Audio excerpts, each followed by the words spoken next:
Why did Abraha harbor such intense hatred toward the Kaaba that he attacked it with an army of 60,000 soldiers?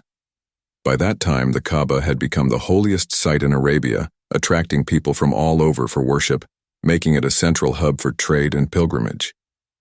This provided immense financial benefits to the locals of Mecca.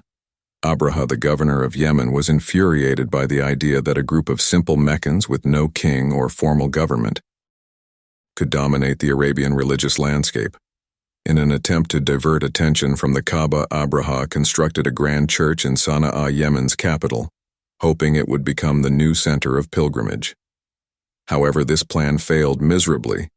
When people continued to flock to the Kaaba, Abraha was left with only one option: destroy it. Abraha was not born into royalty. He started his life as a slave, the property of a minor businessman in the Roman Empire. The root of this conflict lay in the historical enmity between Yemen and Abyssinia, modern-day Ethiopia.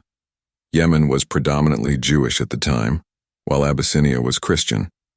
The situation escalated when Jewish forces attacked Christian territories, causing significant destruction. In response, the Christian superpower, the Roman Empire, intervened, aiding Abyssinia in overthrowing the Jewish kingdom in Yemen.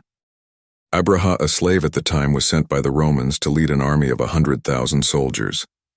His campaign devastated the Jewish kingdom, leading to his rise in power. Abraha then severed Yemen's ties with Abyssinia, declaring it independent. When the Abyssinian king sent a retaliatory force, Abraha's influence and cunning turned the opposing army against their own general.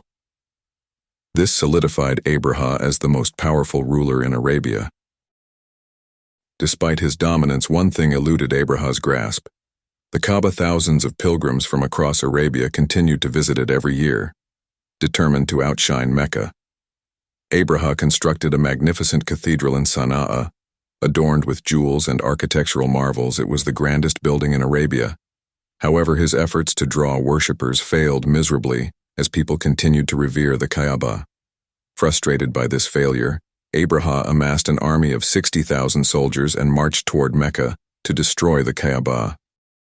Historical accounts, including ancient Arabic inscriptions, depict Abraha as a powerful ruler.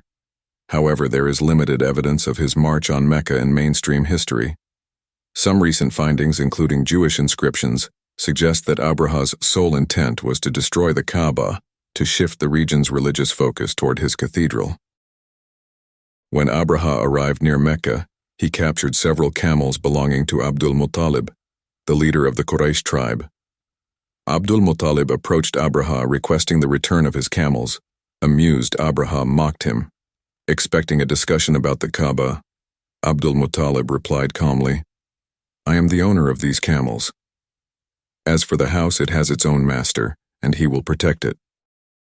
The next day, when Abraha ordered his army to attack, the lead elephant refused to move despite repeated attempts. Suddenly, flocks of birds appeared, each carrying small stones in their beaks. These stones, when they struck Abraha's soldiers, caused severe wounds described by some historians as resembling the symptoms of a deadly outbreak, potentially smallpox. The army was decimated, and Abraha fled with his remaining forces, his campaign ending in utter failure. This miraculous event elevated the status of the Quraysh tribe across Arabia. The annual pilgrimage to the Kaaba grew exponentially, transforming Mecca into a prosperous hub of trade and culture. Around the same time, another significant event took place in Persia. The sacred fire of Zoroastrian temples extinguished an unprecedented event. That same day in Mecca, a boy was born, an orphan named Muhammad.